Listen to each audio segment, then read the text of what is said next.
आगे बढ़ते हुए बात अब सियासी खबर की करते हैं और बात छिंदवाड़ा की। लोकसभा चुनाव में एमपी बीजेपी का सिंगल मिशन है, छिंदवाड़ा जीतना है, क्लीन स्वीप करना है। मोदी फैक्टर के जरिए छिंदवाड़ा में सेंध लगाने की कोशिश अब बीजेपी कर रही है और इसी कड़ी में प्रधानमंत्री मोदी ने पिपरिया से छिंदवाड़ा को साधने का भी प्रयास किया।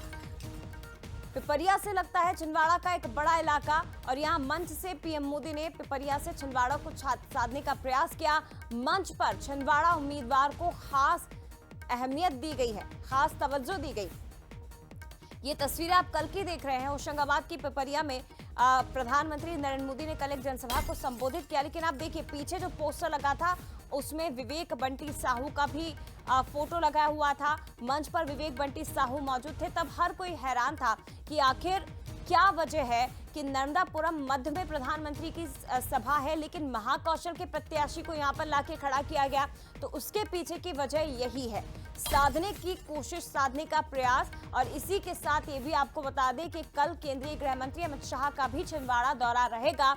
24 घंटे यानी कि पूरा एक दिन अमित शाह छिंदवाड़ा में ही बिताने वाले हैं। रात्रि विश्राम भी किया जाएगा और अपने साथ एक खास रणनीति बनाकर वो आएंगे। यहाँ छिंदवाड़ा में कार्यकर्ताओं के बीच पहुंचेंगे, बातचीत होगी, चर्चा होगी। लेकिन इस बार बीजेपी पूरे मोड में है छिंदवाड़ा जीतने के।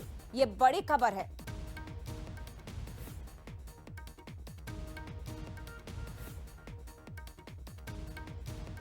तो देखिए, आपको ये जानकारी दे दें कि बीजेपी इस बार क्लीन स्वीप के मोड में है, यानी कि 29 की 29 सीटें जिसमें छिंदवाड़ा शामिल है, बीजेपी इसे पूरी तरह से जीतना चाहती है। बीजेपी की ओर से प्रत्याशी विवेक बंटी साहू और कांग्रेस की ओर से प्रत्याशी नकुल नाथ। लेकिन इन दोनों के पक्ष में कौन से ऐसे फैक्टर हैं जो जाते हैं, वो जल्दी से ग्राफिक्स के जरिए आपको बताते हैं। और सबसे पहले बात देखिए, नकुल नाथ छिंदवाड़ा कांग्रेस का मजबूत गढ़ रहा है। बंटी साहू के पक्ष में यह है कि 29 में से 28 सीटों पर बीजेपी इस वक्त काबिज है, केवल छिंदवाड़ा छोड़कर। नकुल नाथ के पक्ष में ये चीज जाती है कि कांग्रेस का मजबूत गढ़ रहा है छिंदवाड़ा। नकुल नाथ छिंदवाड़ा सीट से ही सांसद हैं और विधानसभा चुनावों में बीजेपी की जो प्रचंड जीत हुई वो फैक्टर बंटी साहू के पक्ष में जाता है।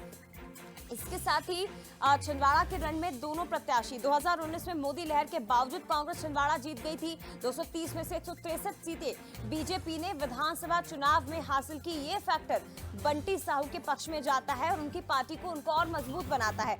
छिंदवाड़ा की 7 सीटें कांग्रेस ने विधानसभा चुनाव में जीती और 2009 में छिंदवाड़ा में बीजेपी का वोट शेयर 2009 के बाद से लगातार बढ़ता हुआ गया है और इसीलिए पार्टी को इस बार बहुत उम्मीदें हैं कि हम छिंदवाड़ा जीत लेंगे।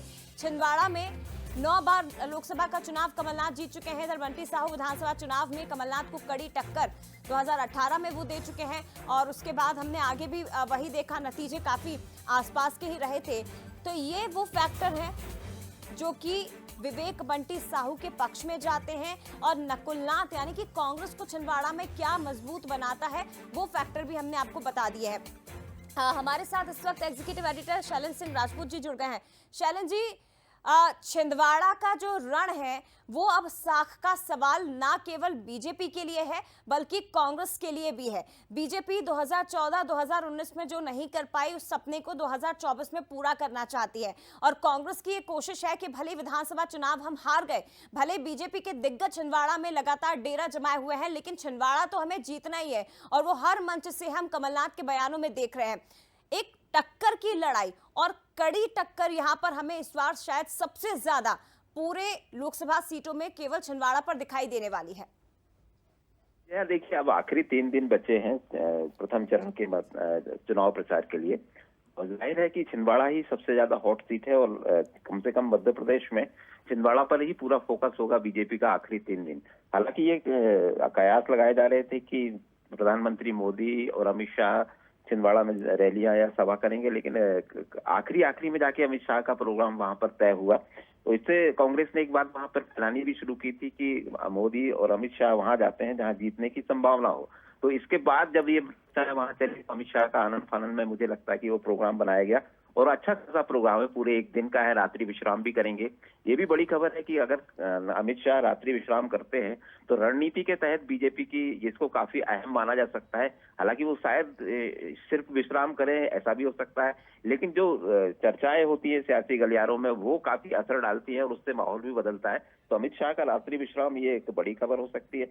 और वहीं आपने कल देखा होगा, रविवार को जब पिपरिया में सभा कर रहे थे नरेंद्र मोदी, तो अमित शाह को खासतौर से मंच पे उन्होंने उनकी पीठ ठोकी और उनसे बात भी की और उनका बड़ा सा फोटो भी लगाया गया था मंच पे, क्योंकि पिपरिया वो इलाका है जहां से परासिया, जुन्नारदेव, तामिया, पूरा इलाका छिंदवाड़ा का जो 3-4 विधानसभाएं हैं, अमरवाड़ा, तो ये सारी जुड़ती हैं, तो वहां भी इसका असर जाता है। और कुछ बातें भी उन्होंने आदिवासी वोटों को लेकर की। तो कुल मिलाकर भले ही मोदी वहां गए न हो, लेकिन कल उन्होंने अच्छी खासी चर्चा, वहां पर बड़ी संख्या में बीजेपी के कार्यकर्ता भी पहुंचे थे।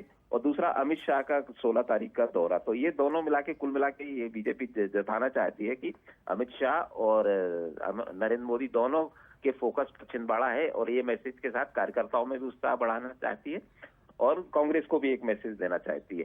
अब रही बात, देखिए आखिरी 3 दिन काफी अहम है और बीजेपी कुछ रणनीति में बदलाव करती हुई दिखती है कि वो इस लड़ाई को अब नरेंद्र मोदी वर्सेस नकुल नाथ भी बनाना चाहती है, मतलब मोदी फैक्टर को किसी तरह वहां पर सियासी फिजाओं में लेना चाहती, क्योंकि मोदी फैक्टर अगर वहां पर हावी होगा तो कमलनाथ का जो सियासी कद है उससे कहीं बीजेपी डिविएट होगी और ज्यादा फायदा उसको मिल सकता है। तो कुल मिलाकर रणनीति के भी तौर पर, ग्राउंड लेवल पर भी और सक्रियता के तौर पर भी, बड़े नेताओं के दौरे के तौर पर भी आखिरी 3 दिन पर छिंदवाड़ा में काफी कुछ घटने वाला है। जी निश्चित तौर पर शरण जी, ये बात बिल्कुल सही है कि बीजेपी इससे मोदी वर्सेस कमलनाथ का चुनाव बनाना चाहती है, लेकिन कांग्रेस चाहती है कि नकुलनाथ और विवेक बंटी साहू के बीच का ही मुकाबला रहे। लेकिन आखिरी 3 दिन छिंदवाड़ा के लिए बहुत महत्वपूर्ण और उतने ही महत्वपूर्ण बीजेपी कांग्रेस के लिए, इसलिए नजरें इस पर बनाए रखनी बहुत जरूरी है। शुक्रिया आपका शरण जी, बातचीत के लिए, तमाम जानकारी।